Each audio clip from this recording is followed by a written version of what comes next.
여러분 안녕하십니까? 김동원의 하이파이브 시작하겠습니다.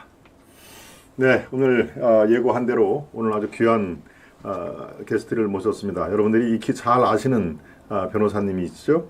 예, 박주현 변호사. 지금 현재 이슈가 되고 있는 부정선거에 관련해서 아주 오래전부터 상당한 그 깊이의 부정선거의 실체를 알고 있는 몇 안 되는 대한민국 변호사입니다. 예, 어서 오십시오, 네, 박 변호사님. 반갑습니다. 네. 안녕하십니까. 한 2년 반 된 것 같습니다. 이 스튜디오에 오신 지, 그죠? 예, 예. 2년 반, 거의 한 3년쯤 되신 것 예, 같은데, 제가 아시아투데이 부서장으로 와가지고 초창기에, 네. 초창기에 부정선거 이슈가 될 때 그때 모셨었는데, 네. 그 사이에 참 많은 변화가 있었습니다. 예, 또 맞습니다. 급기야는 대통령의 탄핵 사태까지 우리가 지금 목도를 하게 되는데요. 네네. 네, 일단 우리 박 변호사님, 우리 시청자 여러분들께 최근 근황, 어떻게 보내시고 계시는지 근황을 살펴본 다음에 본격적인 대담이 이루어지겠습니다. 어떻게 지내셨습니까?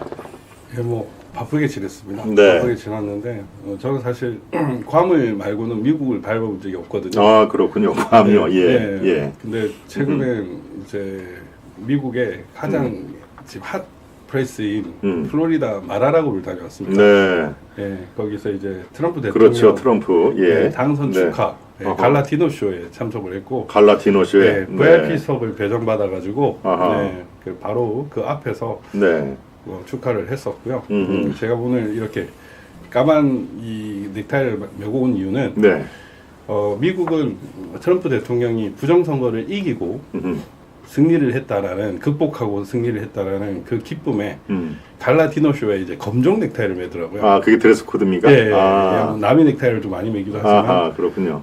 근데 우리 한국은 이 부정선거를 얘기를 하면 음. 대통령 탄핵 소추를 하지 않습니까? 그렇죠. 네. 예, 계엄이 잘못인가 부정선거가 잘못인가 여기에 대해서 우리가 문제 제기를 해야 되는데 네.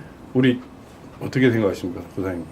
네, 오늘은 제가 네네. 말수를 제가 줄이고 네네네. 오늘의 그 주인공이신 박 변호사님의 네네. 많은 또 갖고 계신 거를 네네. 제가 이끌어낼 의미가 있기 때문에 네네네. 우리 박 변호사님의 그 정돈된 생각을 예, 예. 시청자님께 전해주시면 어떨까 싶습니다. 예, 알겠습니다. 네, 그래서 이제 이 잘못된 이 탄핵 국면 그리고 부정선거를 지금 위한 핀셋 계엄 선포인 게 드러났는데 네, 여기에 대해서 왜 언론들은 부정선거에 초점을 두지 않고 비상계엄에 초점을 두는지. 근데 네. 사실 비상계엄 자체도 대통령의 헌법상 권한으로 적법하거든요. 그리고 그렇습니다. 전 인류 역사상 세계 헌정사상 가장 평화적이고 가장 단기간에 끝난 계엄입니다.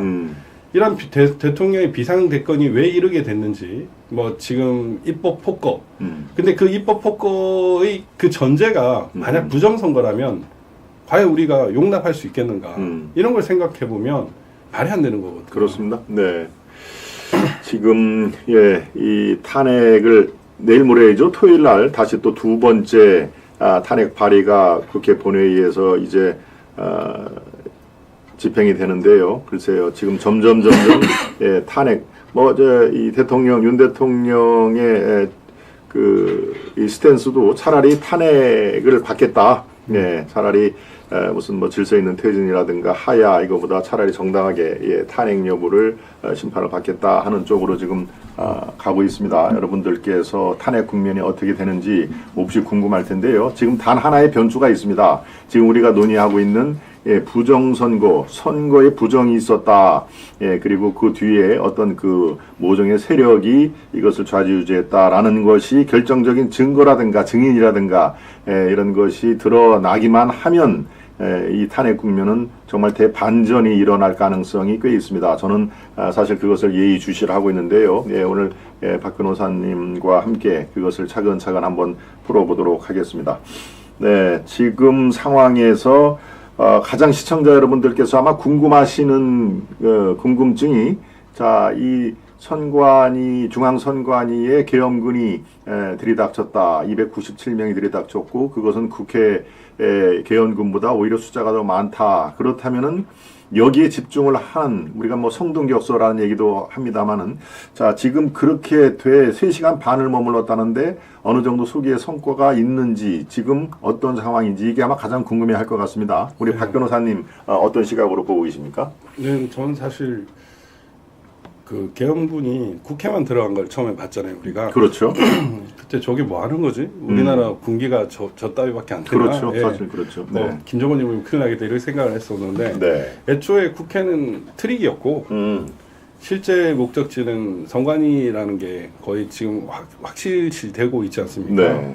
왜냐하면은 그 계엄군이 갔던 곳 세 곳이 과천 선관위뿐만이 아니라 선거연수원, 그렇죠. 그리고 관악청사를 갔습니다. 그렇습니다. 네. 이 관악청사는 이전에 이제 서버가 있었던 곳이기도 하고요. 여론조사 심의위원회가 있는 곳이기도 하고요. 아하. 그리고 선거연수원은 솔직히 뭐 하는 기관인지 잘 모르겠습니다. 그렇지만 저는 뭐 백업 서버가 있는 곳일 수도 있고요. 네. 그 선관위가 그동안 자행했던 각종 부정선거의 공장 역할을 하는 곳일 수도 있습니다. 그런데 선거연수원에 그곳에 계엄군을 보냈다는 것은 네. 사전에 부정선거에 대한 조사가 어느 정도 끝났구나. 네. 작년 10월 달에 10월 10일 날 발표를 했죠. 네. 그 국정원이 선관위를 포렌직을 했었습니다. 선거 시스템. 그때 그 선거 시스템에 완전히 엉망인 게 나왔죠. 제가 만난 어떤 국정원 고위 관계자에 따르면 국가기관이 이렇게 엉망일 줄 몰랐다라고 얘기할 정도로 아하. 예, 개판이었다는 겁니다. 예. 실제로 이제 점수 자체가 걔들은 자체적으로 100점이라고 표현을 했습니다. 표기를 했고 그걸 네. 보고를 했는데 실제로 31.5점을 받았어요. 그렇습니다. 31점. 네. 예, 그 전에 꼴찌 기관이 44.6점이었고요. 아. 평균은 81.9점이었습니다. 그리고 통상적으로 아주 고도의 정보 보안이 요구되는 건 90한 8, 9점이 되는 거죠. 최소. 네. 근데 선관위는 가장 중요한 기관임에도 불구하고 대한민국 역사상 그리고 가장 엉망인 선거 시스템을 가지고 있었던 겁니다. 네. 예, 그런 것들이 드러났고 각종 문제가 있었기 때문에 이미 그때 아마 대통령께서는 그 부정선거를 할 수 있겠구나. 그동안 그 말이 사실이구나라는 걸 많이 느꼈을 겁니다. 예, 작년 한 10월경에. 예, 그러죠. 그 전에 아마 보고가 끝났겠죠. 그렇겠죠. 예, 네. 투표가 조작이 가능하고 개표 수가 조작이 가능하고 해킹이 가능하고 심지어 외부망 해킹도 가능하다. 네. 이런 것들은 이미 선거 시스템을 장난을 칠 수 있다는 게 드러났거든요. 그렇죠. 그리고 감사원이 작년에 국민권익위원회에서 한 몇십 프로가 불법 채용이 의심된다라고 조사를 시작했습니다. 네. 근데 올해 4월 달에 4월 30일 날 어떤 걸 발표했냐면 감사원이 선관위에 채용된 지난 10년간 채용된 선관위 채용된 경력직 공무원이 네. 전원 불법이다. 전원 불법이다. 100%가 불법이다. 그러니까 중앙선관위에 있는 규정 그 선관위 채용 관련해서 400건이 그 위법하고 네. 그다음에 지역 선관위까지 한 800건이 위법해 1200건이 위법하다. 1200건이 위법하다. 근데 이 엉망인 선거 시스템을 불법 채용자들이 관리를 한다. 일반적으로 정보나 보안이나 이런 것들은 공채로 뽑기가 어렵습니다. 대부분 경력직으로 뽑죠. 네, 그렇습니다. 네. 예, 그렇다면은 너무 뻔한 거 아닙니까? 선거 시스템이 조작 가능하고 비밀번호는 1, 2, 3, 4, 5로 누구나 열 수 있게 해놓고 그렇죠. 네. 불법 채용자들이 관리를 한다? 이거는 증거가 안 나와도 수사를 해야 되는 상황인 거예요. 그런데 숱한 증거들이 많이 나왔거든요. 네. 어마어마한 증거들이 나왔기 때문에 사실은 증거는 차고도 넘쳤죠. 다만 우리나라 언론과 정당, 민주당을 중심으로 해서 국민의힘까지 침묵을 하고 있었을 뿐입니다. 그렇기 때문에 아마 대통령께서는 거기에 대한 결단을 하신 것 같고 예. 그 사실 그동안 영장을 쳐도 영장이 안 나와요. 그 파주일 같은 경우에는 네.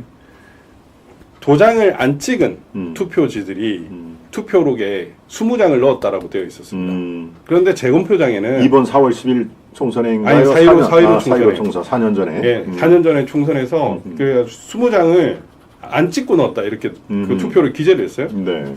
그런데 재검표장에는 모든 투표지 도장이 찍혀져 있는 거예요. 그리고 이른바 화살표 투표지랑 그 배추잎 투표지가 있어요. 네.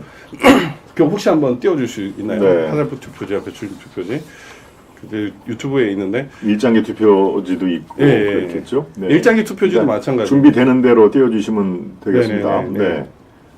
거기도 투표록이나 개표록에는 없었어요. 근데 재검표장에 등장했어요. 그러니까 보십시오. 투표장에 있는 투표지들이 네, 지금 저 개표 아니요. 이건 개표 상표고 제 영상 틀어주시면은 예, 천천히 하세요. 되는 대로. 네. 투표록에 있었던 그 투표지들은 재검표장에 안 나오고 투표록이나 개표록이 없었던 투표지들이 재검표장에 나왔단 말입니다. 아하. 그러면은 저거 말씀하시는 거죠? 예, 네, 네. 저게 저런 빨간 투표지, 네. 빨간 화살표 투표지 받으시면 투표하시겠습니까? 아, 빨간 저게 화살표가 돼 있네요. 네네. 예. 정말 저거는 뭐 어떻게 저게 해석을 해야 됩니까? 그전 거는 그 네. 배춘입 투표지도 있거든요. 예. 그전 영상도 파란 색깔에. 네. 저거는 이제 투표함을 바꿔치고 투표지를 갈아 끼우는 과정에서 만든 과정에서 시간이 없다 보니까 저렇게 조잡한 것들이 나온 겁니다. 배춘입 네. 투표지하고 그 있는데 예, 한번 순서대로 보시면. 이제 띄울 겁니다. 네. 예. 그런 걸 보면 저런 게 지금 비단 파주을뿐만이 아닌 것이죠. 예, 예. 네, 어마어마하게 파주을은, 많습니다. 네, 네. 지금 저 화면에 차례대로 이제 나오고 예. 있습니다만은 우리 박 변호사님이 이 재검표 네. 거기에도 직접 참관을 하지 않으셨습니까? 예, 재검표장에 참가했죠. 어디 참관하셨습니까? 너무 많이 참관을 했죠. 거의 대부분 다 영등포를 영등포를. 파주는 제가 못 갔고요. 네. 그다음에 저기 부산 사, 부산사, 예, 그다음에 예. 저 인천 연수, 서울 영등포, 네. 저기 오산, 예, 그리고 뭐 남양주, 아, 구리 그리고- 이런데 증거보전 절차, 네. 그다음에 저기 안산에도 증거보전 절차, 뭐 이런 거기 그다음에 도봉구에도 가셨군요. 증거보전 뭐 대부분 온갖 다. 곳을 갔는데 그렇군요. 예. 이 전산 조작만 생각을 하다가 제가 그 증거 보존 절차를 한 5군데 가면서 네. 딱 5번째 정도 될 때 어. 전산 조작만이 아니구나. 오프라인에서도 대규모 조작이 있었구나라는 걸 바로 절실하게 깨달았거든요. 그렇죠. 뭐 이제 빳빳한 용지가 수백 장 나오는 것 뭐 이런 건 사실 설명이 안 되는 수백 것이죠. 장이요, 수천 장. 예. 그게 무슨 뭐 형상 기억 종이가 있었다. 그게 사실 예. 뭐 말이 됩니까, 그게? 네. 네, 성관이는 이제 형상 기억 총이라고 얘기를 하면서 특수 재질을 입혔다고 하는데 제가 전국에 있는 성관이 그 용역 계약서, 네. 그 도급 계약서를 다 받았어요. 아하. 확인해 보니까 그런 내용은 전혀 없고요. 그리고 그 충북대 신무 교수가 그때 감정위원으로 왔을 때도 네. 형상 보건 기능을 가진 종이가 있느냐. 이랬더니 지구상에 없다. 아, 지구상에 없다. 네. 네. 근데 그런 거를 뻔뻔하게 성관이는 국민에 대한 팩트 체크라는 명목으로 아예 홍보 방송을 만들어요. 그 오상진이가 출연해가지고 이렇기 때문에 그렇게 형상 기억이 됐습니다. 그래서 빳빳해졌습니다. 그러면 빳빳해진 건 있는데 빳빳 안 해진 건 뭐예요? 말이 안 그렇죠, 되는. 그렇죠. 네. 그건 뭐 그 자체의 모순이 뭐 수두룩한 내용인데요. 예. 자, 지금 이제 하나씩 말씀을 해주시는데 아까 그 자료 중에 결정적인 자료가 있다라고 하시는 그 자료부터 한번 설명을 해주시면 어떨까 싶습니다. 네네네. 네. 그냥 이번 4.10 총선입니다. 네. 그 김준혁하고 이수정이 네. 수원이죠? 예, 네. 수원정 붙었는데 네. 그 22대 국회의원 선거 개표 단임의 개표 결과를 한번 띄워주시겠어요? 개표 결과. 네. 이건 뭐 너무나 명백하기 때문에 네, 여러분들이 이게 개표 상황표고요. 예, 개표 단위별 개표 결과가 중간쯤에 예. 있습니다. 네. 예, 조금 전에 조금 띄웠던 더 부분 여기 조금 더 보시면은 키워주십시오. 예. 우리 시청자 여러분 편하시게 시청을 하시려고 조금 더 키워주십시오. 예, 지금 관외 사전 투표 먼저 나와서 한번 봅시다. 네, 네. 선거인수가 18,100명이죠. 그렇죠. 그다음에 관외. 후보자별 득표수가 1,176명, 7,299명, 17,475명 이렇게 나왔습니다. 그렇습니다. 네. 한번 그 조금 전에 올렸던 개표 상황표를 한번 띄워주시겠어요? 이게 선관위에서 공식적으로 받은 자료입니다. 관외 사전 투표라 하면은 자기가 거주하지 않은 그 네. 외에서 사전 투표를 했다는 얘기입니다. 네. 여기 보시면은 네. 18,100명이죠. 그럼 최종적으로 그 우리 대표님 보시기에 네. 여기 그 저 위에 조금 더 올려주시겠어요? 이걸 띄워야 돼요. 최종적으로 개표 결과가 어떻게 됩니까?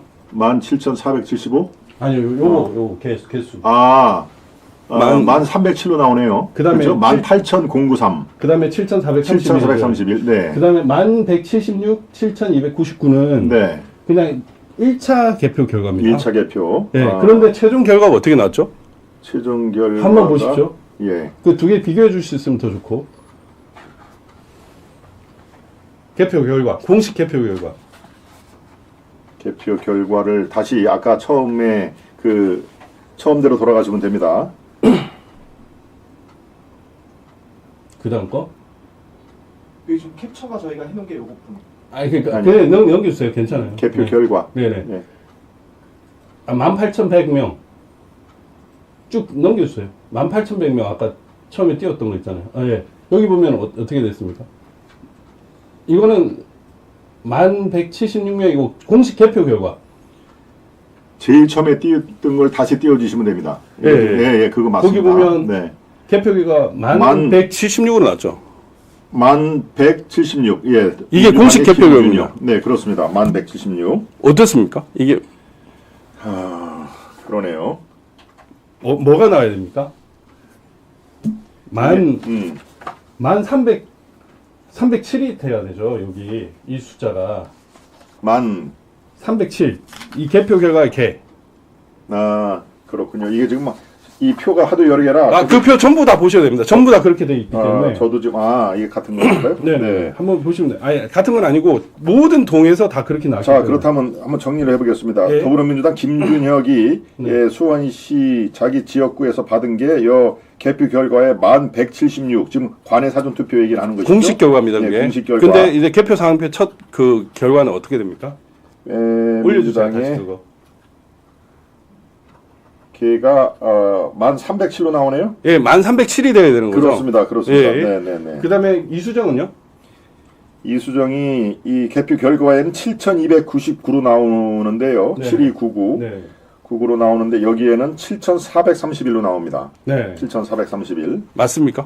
틀린 거죠. 예, 틀리죠. 그다음에 예, 메탄 숫자가. 일동 한번 보시겠어요? 그다음에 메탄일동. 네네.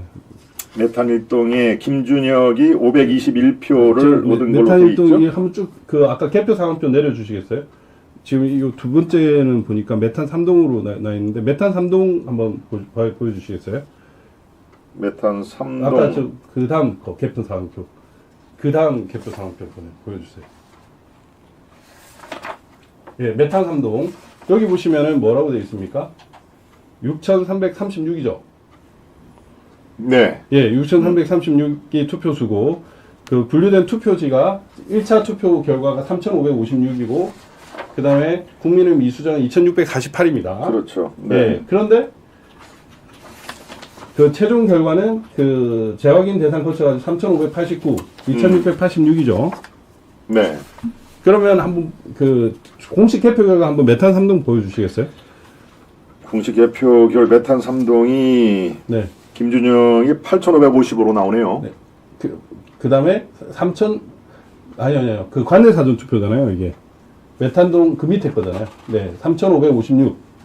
관내 사전 투표. 예, 예, 소개가 아니고. 2,648이잖아요. 네, 그렇죠? 그렇습니다. 그러면은 1차 분류된 투표지 확인 결과 3,556, 2648. 1차 분류 값이 그대로 최종 결과가 된 겁니다. 원칙적으로는 어떻게 돼야 됩니까? 3,589, 2686이 돼야 되죠. 예. 한번 보십시오. 그렇습니다. 여기서도 또 수치가 틀리네요. 네. 모두 수치가 틀립니다. 예. 그 다음 장도 혹시 원천동이 있습니까? 원천동?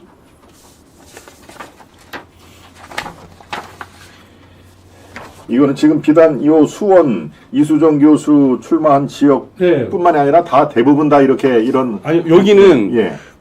얘들이 보정을 못한 게 걸린 겁니다.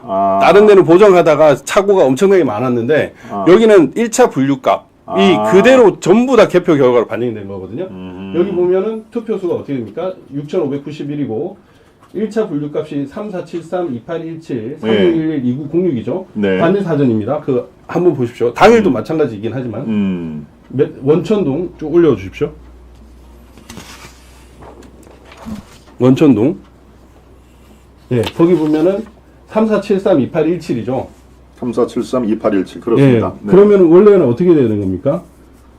3611, 2906이 돼야 돼요. 3611, 2906. 한 번 더 그 장면을 틀어주시면 요 저희를 네, 이 작은 화면을 네. 내려주시고요. 3611, 2906이. 그러네요. 이게 값이 돼야 되는 거예요. 네. 모든 결과값이 이렇게 돼야 되는데 전부 다 엉터리인 겁니다. 이게 지금 대한민국의 공식 개표 결과입니다. 이게 뭐냐면은 전자개표기가 선관위랑 연동이 된다는 거죠. 중앙 서버랑. 참관을 제대로 안 하다 보니까 예. 이 결과값이 이렇게 되는 것도 모르고 사람들은 그냥 지나쳤는데 아하. 지금 한번 전부 다 비교해 보십시오. 한번 네. 전부 비교해 보시면 모두 다 엉터리입니다. 당일 투표 관내 사용수 상관없이 이 전자개표기 1차 분류값은 사실 개표 결과로 나올 수가 없어요. 그렇겠죠. 네. 왜냐하면 통과하고 이번에 뭐라고 했습니까? 전부 수검표 한다고 했죠. 한다고 했죠. 네. 그러니까 1차 개표 결과가 이 공식 결과값으로 등록이 될 수가 없습니다. 전산으로 등록이 될 수가 없거든요. 아하. 근데 이 1차 결과값이 전부 다 공식 개표, 전체 결과값이 됐다는 것은 조작을 했다라는 명백한 증거죠. 보정을 하려고 했는데 그럴 경황이 없었다. 네네네. 그렇게 해석을 해야 되는군요. 네, 이것뿐만 아니라 지금 제가 드린 네. 이 모든 페이지 한 50몇 페이지 될 텐데 예. 이 값과 이 전국 그 개표 단위별 개표 결과를 전부 비교해 보시면 다 엉터리입니다. 다 엉터리인 거 이거 어떻게 보십니까? 그냥 이거는 조작이 아니면 설명이 안 되는 거예요. 그렇겠네요. 예. 네. 이것은 그야말로 현장에서 뭐 네. 투표함 바꿔치기라든가 이런 것보다도 네. 원격 조정을 해가지고 이른바 해킹이라든가 이런 걸 가능성이 훨씬 더 많다라고 볼 수가 있는 건가요? 그렇죠. 어떻게 해킹이 아니면 설명이 예, 안 되는 그렇죠. 거죠. 네. 네. 해킹이나 누군가 제3지에서 선관위 서버에 들어가가지고 네. 이걸 컨트롤 하는 겁니다. 제가 그 제주시위원회에 네. 이 드린 거 있죠. 네. 고소손상 투표. 여기 보시면은 투표용지 교부수가 1074. 근데 교부수가 1074. 예, 투표수가 1082가 됐습니다. 이것도 한번 띄워주실 수 있어요? 그렇죠. 이게 지금 유령표가 8표가 지금 있는 것이죠. 예, 예. 네. 투표용지 교부수보다 많은 투표수가 나올 수 있습니까? 나올 수가 없습니다. 예. 네. 그 통상적으로는 네. 이렇게 조작을 해가지고 보정을 하는 과정에서 이런 식으로 착오가 좀 생깁니다. 예, 이런 데 대해서는 원인 규명을 못 하고 있어요. 이게 뭐 4.15 때도 10표 이상이 나왔거든요. 전주 덕진구에서는. 네. 근데 이런 식으로 되는데 이번에는 4.10 총선의 수원정에서는 전부 다 조작한 게 드러난 거예요. 아하. 100%. 그렇군요. 예. 네. 이거 한번 이거 보여줄 수 없나요? 이거 있을 텐데. 네. 작업 중이라서. 아, 네네네. 예, 사실은 제가 지금 이제 수원청 자료를 갖고 오셨습니다만은 그 우리 시청자 여러분 뭐 대부분 다 아셔서 제가 말씀드립니다. 제가 출마를 한 청주 흥덕구에도 저도 그 52명에 포함되어 있는 거 아시죠? 당일 투표에서는 이기고 네. 사전 투표에서 현격한 차이가 벌어져서 낙선의 고배를 마신 52명의 그 전사 중에 제 이름도 있습니다. 청주 흥덕의 김동원 있습니다만은 참 이 통계학자들 특히 이 많은 수의 통계학자들이 얘기하는 대수의 법칙 모집단이 충분하고 그럴 경우에는 그렇게 차이가 날 수가 없다. 네.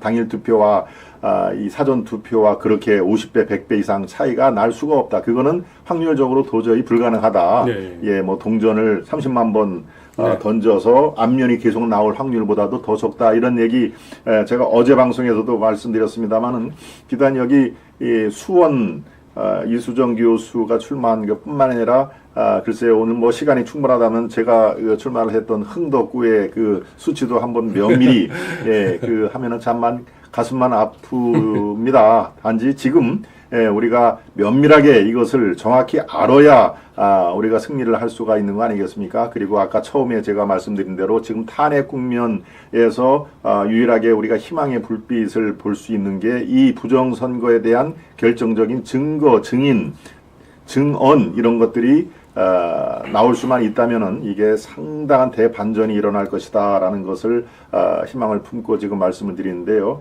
그 상황에서 가장 우리 박 변호사님이 많은 또 채집을 했고 또 실제로 아까 재검표 쪽에도 여러 번을 갖고 계셨는데 지금 자, 요 화면이 아직 안 나왔죠? 네, 네네. 제주도의 투표 용지수와 투표수 이거는 비단 제주도뿐만이 아니죠? 네, 저희 현상 중에 하나를 그렇죠. 하나를 좀 갖고 오신 거고요. 왜냐면은 뭐 어제 저녁에 전화 주셔가지고 그렇죠. 제가 좀 하는 네. 일도 많고 이래가지고 네, 그렇습니다. 그러니까 뭐 제가 뭐 딱히 준비해서 한 게 아니라 그냥 예.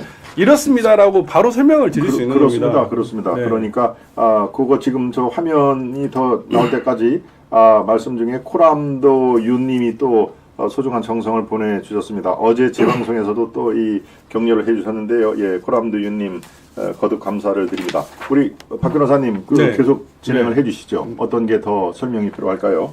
어떤 네, 지금 또 추가로 설명을 드릴까요? 예. 제 유튜브 하나 더 틀어주셔도 될 것 같은데 빳빳한 투표지들이 그냥 나옵니다. 그냥 한 번도 안 잡은 투표지들이 그렇죠. 예. 개표장에 등장을 했습니다. 예, 개표장. 그는 인쇄소에서 바로 나올 네, 듯한 네, 그 네. 빳빳한 용지. 예, 네. 저도 방송 시간에 몇 번 말씀을 드린 적이 있습니다만은, 네, 그 화면이 준비될 때까지 저런 것들은 지금 선관위뿐만이 아니라 대법원에서 할 때 뭐라고 얘기합니까? 그럴 수도 있다라고 얘기를 합니까? 아니면 이거 무슨 증거로서 효력이 없다라고 얘기를 합니까? 도대체 어떤 얘기를 합니까? 대법관이라든가. 대법관들은 모른 네. 채 하죠. 모른 채 네, 한다. 모른 채 하고 네, 도저히 네. 설명할 수 없는 그 파주일 같은 쟁점은 네. 아예 판결문을 빼버립니다. 음, 그리고 이제 비례대표 같은 경우에 네. 그 도저히 설명할 길이 없으니까 비례- 아예 재검표를 안 해버렸어요. 비례대표라 하면 어떤 긴 얘기인가요? 투표지 있잖아요. 비례. 네, 비례대표제는 네네네. 투표에 길어 놓으니까 그렇습니다. 그 작업을 예, 예. 하는데 상당히 차질이 많을 거고 예, 이걸 그렇죠. 까면은 네. 우리가 그동안 봤던 것보다 훨씬 더 심각한 것들이 나오니까 음흠. 대법원이 뭘 했냐? 음. 아예 재검표를 안 해줬습니다. 재검표를 아예. 예, 8개를 보존을 했는데 네. 아예 재검표를 거부하고 네. 일반적으로 우리가 재판장에 가면은 판사가 왕입니다. 그렇죠. 예, 대법관이면 더더욱 왕이고요. 그런데 재검표를 안 하고 그냥 변론기를 한 번만 딱 하고 도망을 갔습니다. 민윤숙 대법관이 뒤로. 그래가지고 그 밑에 있던 변호사들이 소송 대리인들이 네. 진짜 쌍욕을 했다고 해요. 아하. 그 제가 비례대표 들어가지는 않았지만 그런데도 한 마디도 못했습니다. 어떻게 이런 판결을 할 수 있느냐 이렇게 얘기를 하고 항의를 했는데 거기에 대해서는 해명을 하나도 못하고 그냥 덮어버린 거예요. 그리고 연수울 같은 경우에 민경우 의원 지역구에 네. 그 예를 들면 아까 일장기 투표지 이런 것들 있지 그렇습니다. 않습니까? 예. 그게 1000장이 넘게 나왔어요. 1976명이 있는 투표권자가 그 투표한 사람이 1976명이었는데 네. 1000장 이상이 예. 일장기 투표에 났거든요. 예. 제대로 된 직일이 아니라 예, 예. 일그러진 예, 거. 예. 네, 예. 그런데 그런 걸 보면은 누군가가 한 번이라도 항의를 했을 법한데 그렇죠. 투표록이나 개표록에 거기에 대한 설명이 전혀 없었고요. 어허. 그 다음에 투표 관리관을 법정에 불렀습니다. 음. 자기 도장인 사람. 네. 네가 찍었냐? 음. 안 찍었다. 아. 그러면 내가 투표 사무원한테도 물어봤는데 찍은 바가 없다. 네. 아무도 안 찍었다. 이렇게 나왔어요. 음. 그러면 그거는 바꿔진 투표지라는 얘기잖아요. 그렇겠죠. 예, 그렇겠죠. 그렇게 네. 해가지고 그런 법정 지원도 있고 빳빳한 투표지들이나 희한한 투표지들이 많았습니다. 네. 그런 것들이 나왔는데 거기에 대해서는 뭐 당시에 투표관리관이나 이런 사람들이 실수로 못 봤을 수도 있고 인지를 못했을 수도 있다. 네. 그 다음에 이런 명백한 부정선거의 증거들이 있다고 하면 범죄자들이 이런 증거를 남길 이유가 없다. 예. 네. 그리고 예. 원고는 누가 어떻게 언제 이걸 했는지를 입증하지 못했다. 패소. 네. 말도 안 되는 판결을 한 겁니다. 저도 참 그 얘기를 듣고 어제도 제가 짧게 말씀드렸습니다만은 고소 고발인한테 범인을 잡아와라 하는 얘기 아닙니까, 그죠? 아니 당신들이? 고소 고발인은 아니에요. 저 소송을 하는데. 소송 대리인이죠. 예, 그 당신들이 부정선거 세력을 특정하지 못했으니까 이거는 네. 예. 법관이 그렇게 무시를 하고 있고요. 그 음. 다음에 어떤 일이 있었냐면은 인천 연수울 같은 경우에 네. 증거 보존 결정을 했어요. 음흠. 그래가지고 그때 안민영 판사가 했는데 그때는 비례대표 투표지랑 지역구 투표지를 같이 보존하라고 결정문이 나왔습니다. 아하. 그래서 안민영 판사 왔습니다. 그래가지고 비례대표 투표지를 가져가려고 했더니 그 인천시 그 연수울 선관위 직원이 전부 다 안 된다는 거예요. 결사가 안 되라는 거예요. 아니 여기 있다.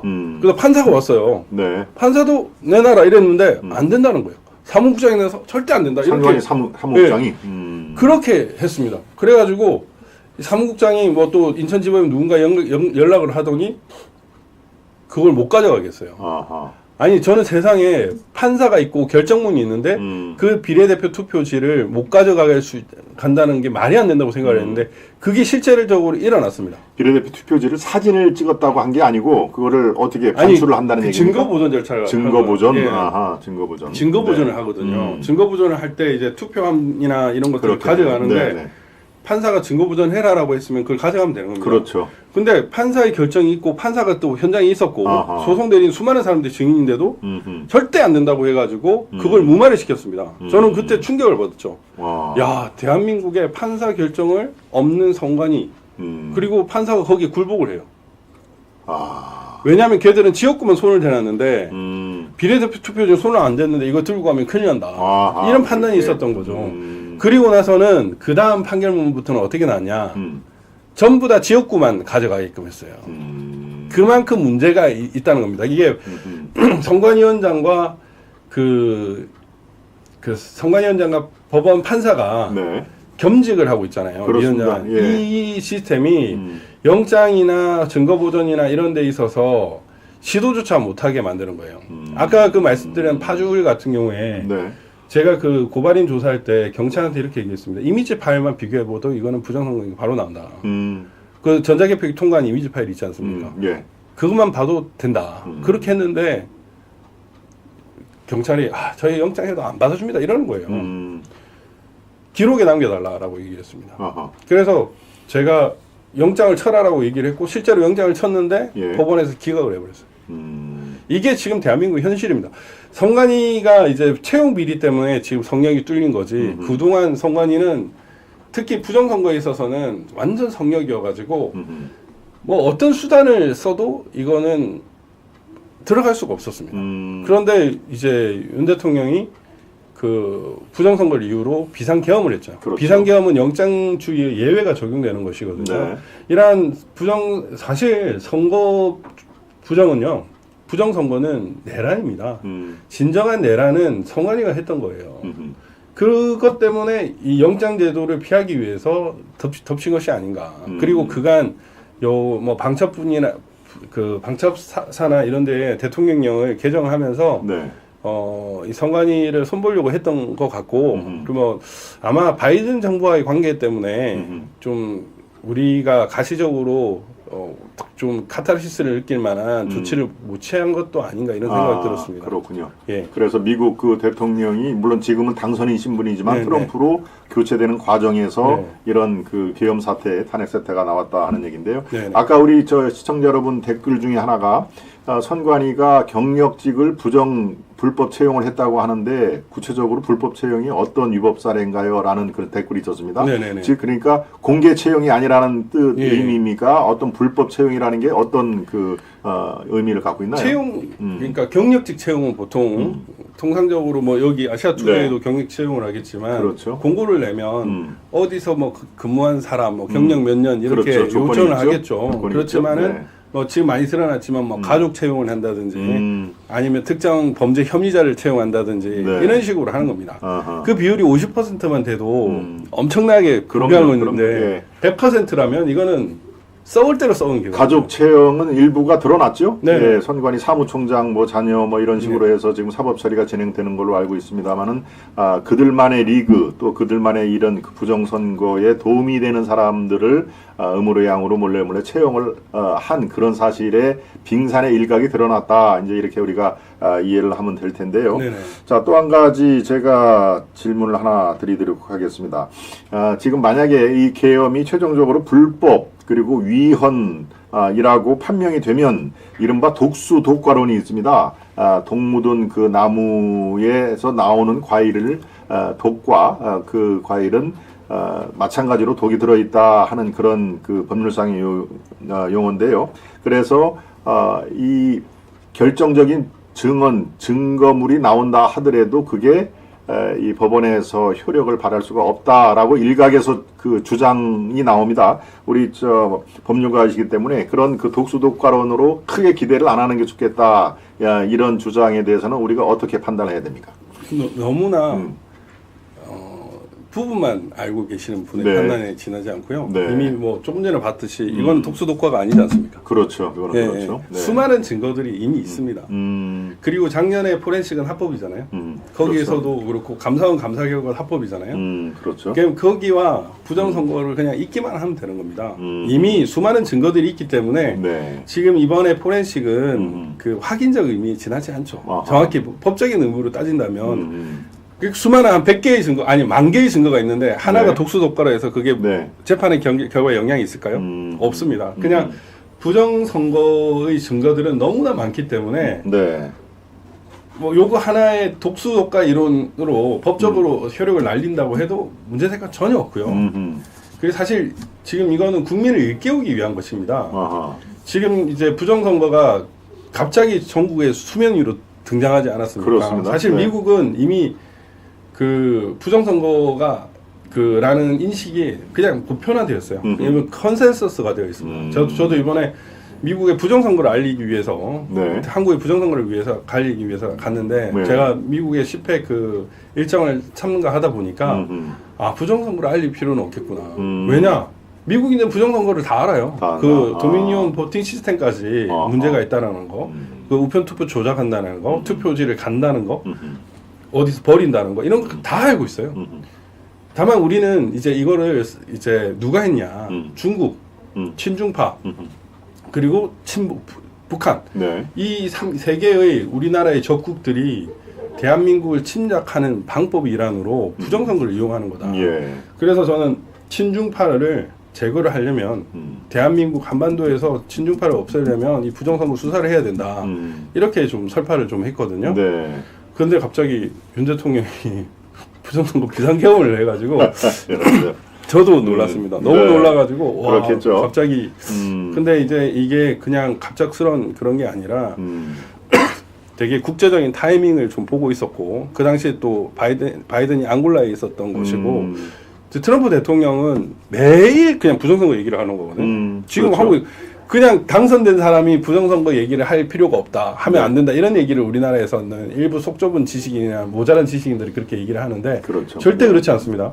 트럼프 대통령은 갈라 디너쇼에서도 바로 부정선거 얘기를 했어요. 펜실베니아도 이번에 막 이렇다 뭐 4년 전 선거는 부정이다. 이번에도 부정선거에도 불구하고 이겼다. 6,500명의 변호사를 조직해가지고 뚫었다. 그리고 전 공화 당원을 부방대화 시켜가지고 부정선거를 막아왔다. 이래가지고 네. 마이클 와틀이라는 그 공화당 중앙위원장을 올려가지고 그 인베스터스 그 10팩 인베스터스한테 설명하고 이렇게 했었습니다. 그러니까 이제 그 타이밍을 좀 노리고 있었던 것 같고 그 윤 대통령이 그 때문에 비상계엄을 선관위를 주표적으로 삼아서 한 것이 아닌가 싶습니다. 예. 어제 제가 이 방송, 어제 이 시간에 제 생방송에서 그 얘기를 했습니다. 이 윤 대통령의 부정선거가 이거 심각한 상황이구나 라는 것을 인지를 한 게 어제 오늘 일이 아니다. 본인의 후보 시절부터 아주 이 경각심을 갖고 있었다. 그래서 그 당시에 후보 시절에 문건을 만듭니다. 문건을 만든 공식 문건에 부정선거 관련 대책 보고서 이런 게 있습니다. 그 안에 제가 어제 소상히 말씀드렸습니다만 양정철 이름이 나옵니다. 양정철이 이 민주연구원, 그러니까 우리식으로 얘기하면 여의도 연구원쯤 되겠죠. 민주연구원장으로 있을 때 그러니까 5년 전이네요. 2019년에 중국을 방문을 합니다. 중국을 방문해서 중국 공산당의 당교는 교육기관입니다. 예, 공산당원들 중급 고급 그 공산당원을 이제 양성하는 기관인데요. 당교하고 업무 협약 체결을 맺습니다. 그리고 3박 4일 동안 중국 그 베이징과 다른 지역을 이제 휘젓고 다니는데 아마도 양정철의 업무 협약 중에 그런 내용이 들어있을 걸로 미루어 짐작한다. 이제 그래서 양정철 이름이 나오는 거거든요. 그리고 중국의 어제 말씀드렸듯이 화웨이, 이 중앙선관위 서버 중에 상당 부분이 화웨이 제품이다. 그 뒤에 이제 문제가 되니까 서서히 다른 제품으로 뭐 바꿨다는 얘기도 있고 LG 얘기도 나오고 그런 것들에 대해서 우리 박 변호사님 들어서 알고 계실 텐데 여기에 등장하는 양정철이 하필이면은 이번에 이 그 별 4개가 증언을 한 13명의 체포 명단에 양정철이가 들어 있습니다. 그래서 참 많은 그 이게 오비락인지 아니면 정말 양정철을 그 당시에 그런 것들이 있는 걸로 받아들이는 건지 우리 박 변호사님 견해는 어떻습니까? 왜 양정철 중국의 공산당 당교 화웨이 이런 친중파들이 뒤에서 이 작업을 하고 있었다. 그리고 충분히 이번 그 총선에서도 리모트 컨트롤로 이 전산 조작이 일어났을 것이다라고 하는 강력한 그 주장에 대해서는 우리 변호사님 어떤 시각을 갖고 있습니까? 그때 당교 외에 되게 중요한 기관을 하나 갔습니다. 텐센트를 갔죠. 아, 텐센트. 네. 그 텐센트가 우리나라의 IT 기업들의 거의 대주주 격인 거 알고 계시죠? 네. 네. 그러니까 우리 한국에 그 상당히 많이 침투해 있는 기업입니다. 그렇죠. 근데 미국은 그 중국은 기업과 당이 거의 일체화돼 있어요. 그러니까 뭐 당이 달라고 하면 다 줘야 되고 이미 협약이 아니라 그냥 연속 관계가 되어 있어가지고 종속 관계라고 보여지는데 이미 그 모든 정보를 다 빼갈 수 있는 그런 관계입니다. 그 당교 텐센트를 갔다라는 것은 한국의 전산 작업을 위한 그런 것이고요. 그 화웨이가 문제된다는 거는 엄청나게 많은데 거기 이제 백도어를 설치한다고 하죠. 그게 뭐 캐나다나 이런 미국이나 이런 데 상당히 문제가 돼 있어가지고 그 우리 한국의 정보를 싹 빼가기 쉽게끔 그 뭐 어떤 장치만 하면은 다 네. 되기 때문에 네. 이미 그러한 것들을 다 설치를 해놨을 겁니다. 그래서 지금 그 4.15 총선을 분석하는 그런 어떤 그 결과 중에 뭐 거기에 대해 부인하는 사람들도 있지만 그 조작의 결과 네. 그게 이제 팔로우 더 파티라는 그 코드가 들어갔다는 그렇죠. 거죠. 네. 당명을 따르라는 중국 공산당의 구호입니다. 그래서 용의 건당조 뭐 이게 그 결국에는 중국이 엄청나게 개입했다는 것이고 그 뭐 북한도 아마 개입을 했을 거로 보이지만 그 남한 문제에 있어서는 북한과 중국은 같이 하는 거거든요. 네. 예, 그래서 거의 결이 다른 적이 없을 겁니다. 그러니까 한국의 부정선거에 대해서 중국이 개입했다. 그리고 그 사실 당의 어떤 정책연구원장이 네. 이렇게 중국의 당교나 뭐 텐센트나 이렇게 선거 직전에 가는 거는 좀 이해가 안 되고요. 네. 그리고 그때 또 하나의 큰 사건이 있었습니다. 양정철이 서훈을 만났다. 당시 국정원장. 아하, 서울을 만났다. 네, 그러니까 국정원장과 양정철의 만남 이유가 무엇일까? 이런 것들도 이제 뭐 지금은 알 수 없지만 아마 이런 것과 관련이 있는 거 아닌가? 중국과의 어떤 뭐 라인 구축이라든지 이런 것들 예, 네. 그런 것들도 필요하다고 생각합니다. 뭐 사실 뭐 제가 3월 달에는 대만을 갔다 왔거든요. 이 선거제도를 보기 위해서 대만 선관위, 예. 타이중 선관위에 갔는데 이번에 타이베이를 가려고 이제 한국 국정원하고 한번 조율을 해봤는데 노 하더라고요. 아하. 왜냐면은 현지 가가지고 뭔가 협약을 하면은 이제 한국 뭐 국정원이 뭔가 이걸 좀 해줘야 되거든요. 그런 것도 할 필요가 있거든요. 왜냐면 그렇겠죠. 핵심들을 만나기 위해서는. 네, 네. 그런데 뭐 외교부를 통할 수도 있고 이런 공식 정부 부처를 통해야 되는데 그때 양정철과 서훈의 만남이 어떤 기사가 된 적이 있었는데 그런 것들도 연관성이 있지 않나 저는 그렇게 생각을 합니다. 그렇군요. 네. 예, 말씀 중에 레이노 유님, 네, 발음이 조금 힘드네요. 레이노 유님, 예, 아주 소중한 정성을 듬뿍 전해주셨고요. 현 대한민국의 모든 불법과 불의, 부정이 시발점인 부정선거 전모가 만천하에 드러나고 관련자들이 각 범죄 유증 정도의 합당한 처벌을 받고 사전투표제도를 비롯하여 공직선거법 개정을 통해 제도적 정치를 전면 쇄신하기를 간절히 바라옵니다. 예, 아시아투데이 또 박지원 변호사 뜨겁게 응원합니다. 라고 예, 소중한 정성 보내주셨습니다. 레이노유님 대단히 감사드리고요. 예, 지금 말씀을 해주셨습니다. 중국, 예, 뭔가 심상치가 않다. 예, 저는 어제 화웨이 얘기를 저한테 화웨이 관련된 제보는 여러 건이 들어왔습니다. 그중에 어제 일부만 말씀을 드렸는데요. 텐센트 오늘 말씀을 또 해주신 것도 의미심장합니다. 예, 지금 말씀하신 거를 종합을 해보면 4년 전에 21대 총선과 올 4월 10일 저도 출마를 했습니다만은 22대 총선의 부정선거 자행의 그 모습이 어떻습니까? 비슷합니까? 아니면 또 이 패턴이 조금 바뀌었습니까? 박 변호사님 어떻게 보십니까? 비슷합니다. 비슷합니까? 상당히 비슷하고 네. 이번에는 더 돌렸죠. 더 돌렸다. 조작값을 더 돌렸죠. 그래서 192석이 된 겁니다. 비례대표도 상당히 많이 손댔을 거고 아까 네. 그 개표 상표가 비례대표입니다. 거기에 비례대표군요. 네. 그러니까 비례대표에도 음흠. 하는 이 거대한 공장이 있는 것 같습니다. 부정선거를 하는 공장이 있고 네. 이제 4.15 총선 때 이제 삼립빵박스가 발견됐잖아요. 그렇습니다. 삼립빵. 네. 그게 안산에도 발견됐고 도봉구에도 발견됐는데 네. 제가 그 삼립빵박스를 보면서 도대체 이게 왜 있을까라는 그 고민을 계속 했었습니다. 아하. 빵가게 그게 아마 파리바게뜨 관련일 텐데 제빵 업체가 신속 배송, 전국의 배송 경로를 싹 다 알고 있지 않겠습니까? 그렇겠죠. 새벽 배송을 하고. 네. 그러니까 뭐 그 업체가 관련될 수도 있고 아닐 수도 있겠지만 이 전국 배송망을 가지고 있는 이런 배송 시스템, 택배 시스템 등을 이용을 네. 하면 네. 그 충분히 그 제조한 그 투표함들을 다 집어넣을 수 있겠구나라는 생각을 했고요. 아하. 그 실제적으로 뭐 비밀번호 1, 2, 3, 4, 5에서 보듯이 네. 전국 선관위에 제가 알기로는 제가 갔던 선관위 전부 다 번호 키를 사용하고 있었습니다. 번호 키를 사용하고 있다는 것은 키가 없어도 번호만 누르면 다 예. 뚫을 수 있다는 얘기고 그렇죠. 그 아마 번호 키가 다 1, 2, 3, 4, 5일 수도 있어요. 다 공통해라. 어디 서버실에 들어가는 서버식이 아니고 투표함이 보관돼. 투표함 보관실에. 네. 네. 서버는 그냥 뚫어버리면 되는 거고요. 그 31.5점일 수준이 어느 정도냐면 네. 그 누군가가 그 선관위를 해킹하겠다라고 얘기를 하더라고요. 자기도 좀 할 줄 안다고. 그 어느 정도 할 줄 아는 사람이 선관위 서버를 뚫을 수가 있는 정도의 수준이 될 수도 있는 겁니다. 그렇군요. 네. 그래 프로페셔널이 보기에는 너무나 쉬운 그런 대상이 되는 거고. 네.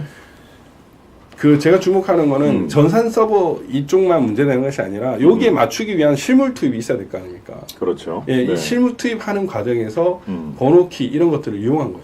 음흠. 그러니까 지금 선관위가 그 사전 투표함이 관내 사전 투표함 같은 경우에는 그게 행량식 투표함을 써요. 헝겊을 쓴다고요. 아, 헝겊을. 예. 예. 원래 철제 및 플라스틱 투표함이라고 얘기를 하고 있지만 예. 행량식 투표함을 고수하고 있습니다. 음. 그 헝겊 여기는 그냥 떼버려도 돼요. 뜯어버리면 됩니다. 그냥 위 거를 다 바꿔버릴 수도 있어요. 아.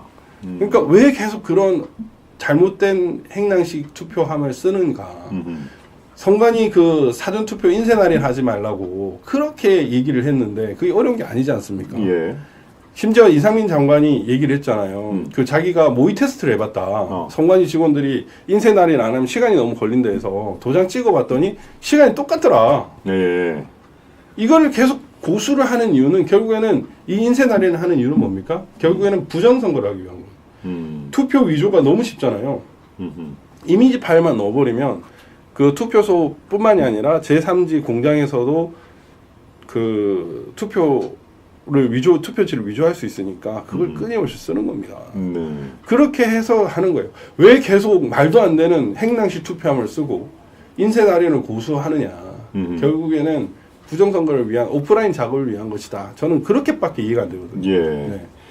지금 우리 박 변호사님을 모신 것도 그렇습니다만 박 변호사님이 아까 뭐 영등포, 올, 오산, 남양주, 안산 모든 재검표 과정 현장 네. 이런 것들을 누구보다도 많이 경험을 네. 하신 분인데 지금 부정선거가 있었다라는 것은 한치의 어긋남이 없이 확신을 갖고 계시는 거죠? 확신이 아니고요. 네. 이건 미국도 알고 있고요. 제가 미국 정보기관에도 이 설명을 네. 했는데 상식적으로 중공이 캐나다 총선에 개입했다라는 거 이미 공지의 사실 아닙니까? 그 각 호주에도 개입을 했고 예. 가장 가까운 나라인 우리나라에 개입을 안 했을까요? 그거는 불가능한 일이고요. 지금 각종 그 설비라든지 예. 이해 안 되는 현황, 뭐 관외 사전 투표 같은 경우에도 울산에서 경주까지 가는데 갑자기 울산에서 경주까지 가는 게 아니라 울산에서 대전 갔다가 강릉을 갔다가 다시 돌아와가지고 경주 가는 이런 배송 루트가 나와요. 네. 그런 것들이 왜 나오고 있습니까? 관내 사전 투표는 더 조작 비율이 높거든요. 관내 사전 투표보다 관내 사전 투표들이 뭐 높고 그 다음에 국외 부재자 투표가 더 조작 비율이 높습니다. 국외 부재자 투표 같은 경우에는 전국에 그 국민의힘이 이긴 곳이 딱 한 곳입니다. 서초갑. 서초갑. 서초갑을 제외하고는 전부 다 졌어요. 네. 전부 다 졌어요. 그럴 수가 있습니까? 대구나 이런 데서 그렇죠. 강남도 져요. 오히려 대구 쪽이 조작 비율이 훨씬 더 높습니다. 아하. 그러니까 이런 현상들은 결국에는 이 배송 그 우편 경로를 통한 그 사각지대가 존재하고 그 사각지대에 이제 부정선거를 위한 어떤 모종의 장치가 있는 거죠. 실제로 뭐 제가 그때 4.10 총선 사전투표 전에 사전투표 날 서울시 선관위에 가가지고 CCTV로 그 유튜브 방송을 했는데 그게 전국적으로 이슈가 되지 않았습니까? 새벽에 막 집어넣고 봉인지 함부로 듣고 하는 게 전국적으로 다 알려졌는데 그런 일들이 그냥 일상적으로 있을 수밖에 없는 시스템인 거예요. 네, 여기서 한 가지 우리 시청자 여러분 질문 중에 하나를 말씀을 드려야 되겠습니다. 왜 미국도 그렇고 한국도 그렇고 이 부정선거는 특정 정당, 이른바 좌파 계열의 정당인 민주당, 한국에는 더불어민주당에 유리하도록 그렇게 설계가 됐느냐, 이거는 뭐 어떻게 봐야 되느냐 하는 질문이 아까 있었습니다. 네. 어떻게 봐야 될까요? 제가 말씀드리지만 이게 더불어민주당 쪽에 더 많은 비중이 간 거는 사실이지만 국힘당 쪽에서도 작업을 하는 걸로 보입니다. 어떤 작업을? 그러니까 특정 후보에 대해서 예를 들면 여기도 당파가 있지 않습니까? 네. 그런 쪽에 어떤 특정 후보 마음에 드는 후보한테 유리하게 편성을 하는 그런 현상이 있는 걸로 국힘당에서 자체적으로 또 그걸 한다는 그러니까 얘기인가요? 뭐 이번에 경선 조작도 좀 드러났지만 경선할 때? 경선도 네. 그렇고 그 본래 그 지금 이게 완전 공론화된 거는 2020년 4.15 총선이지만 네. 우리나라 선거 제도에 심각한 문제가 있고 선관위 뜻에 의해서 네. 특정인의 승패를 좌우할 수 있는 그런 시스템이 되어 있는 것 같습니다. 그래서 실제로 박동건이라는 선관위 직원이 네. 죽기 전에 황교안 총리와 권영애 안기부장 앞에 두고 했어요. 양심 선언을 했어요. 아, 그 직원. 예, 예. 예. 예, 제 유튜브에도 어제 올려놨는데 네. 그러한 일들이 있습니다. 네, 실질적으로 있었고 다만 2020년 4.15 총선 때 그냥 어마어마하게 돌려버려 놓으니까 사람들이 알게 된 거죠. 예. 그 당시 이근영이라는 정책 그 연구원의 그 전략기획실장이었죠. 예, 이근영. 그 사람이 보정값을 올렸어요. 맞습니다. 사전투표 보정값을 올려가지고 이래서 180석이 나왔습니다라고 얘기를 했는데 말도 안 되는 거거든요. 보정값이란 말이 있습니까? 그렇죠. 정치권에 보정값이란 말은 존재할 수가 그렇습니다. 없어요. 그건 유리하도록 예. 손을 댄다라는 뜻이니까요, 그죠? 네. 범죄를 자백한 것과 다름이 없어요. 그렇군요. 네, 네. 그런 것들이 너무나 증거들이 많기 때문에 아까 원포인트 부정 그 독수독가 이거는 말도 안 되는 거예요. 예, 그렇군요. 이 소중한 정성을 보내주시고 질문을 하나 해주셨는데요. 예, 이게 서동환님 질문은 다음 또 시간에 제가 설명을 해드리겠습니다. 예, 쿠람드유님, 너 누구냐님, 레이노뉴님, 어덕삼님, 서동환님, 소중한 정성 대단히 감사드리고요. 오늘 시청해주신 많은 분들 대단히 감사드립니다. 이게 기회가 될 때마다 또 우리 박 변호사님 또 상황이 될 때 다시 한번 또 모시도록 하고요. 오늘 준비한 내용이 뭐 반 정도밖에 소화가 안 됐습니다. 네, 그런데 또 바쁘신 일정이 있어서 또 놓아주셔야 되니까 또 다음 방송도 있고요. 오늘은 아쉽지만 여기서 마무리를 해야 될 것 같습니다. 이제 부정선거가 전국적인 이슈뿐만이 아니라 세계적인 관심 포인트가 됐습니다. 우리가 지금 이 상황에서 어떻게 해야 될지를 꾸준히 더 연구를 해 봐야 되겠습니다. 지금 상황에서 우리 이른바 보수파, 자유파 국민들은 어떻게 해야 될까요? 마지막으로 팁을 좀 하나 주시고 마무리를 해야 될 것 같습니다. 저는 이번에 미국 가가지고 그 미국 정치인들 뭐 트럼프 대통령을 비롯해서 마이클 존슨, 테디 벤슨 못 봤고요. 뭐 비벡 라마스와미, 뭐 그 매튜 히테커 등 이제 뭐 장관급들을 좀 많이 만났고 여러 사람들을 봤는데 이분들은 그냥 부정선거는 척결해야 된다 이런 인식이 너무나 일상적이었습니다. 저는 그런 미국이 정말 부러웠어요. 미국의 애국가에 보면 The Land of Free, The Home of the Brave가 이게 마지막 문구거든요. 용기 있는 자의 집이라는 뜻입니다. 우리 대한민국이 어떻게 이제 이 반만년 역사를 계속 이어왔냐.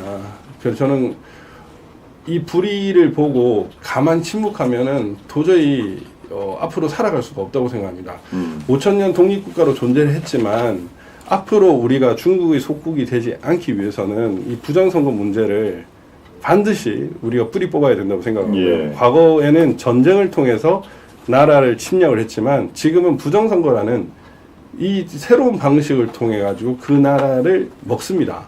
우리가 그런 식민국가, 종속국가가 되면 안 될 건데 이 부정 선거를 반드시 뿌리 뽑아야 된다고 생각합니다. 이게 예. 제일 중요하다고 생각합니다. 알겠습니다. 예, 마지막 멘트가 아주 의미심장합니다. 저도 기억을 하겠습니다. 네, 오늘 시청자 여러분 대단히 감사합니다. 오늘 출연해주신 또 박주현 변호사님, 예, 수고 많으셨고요.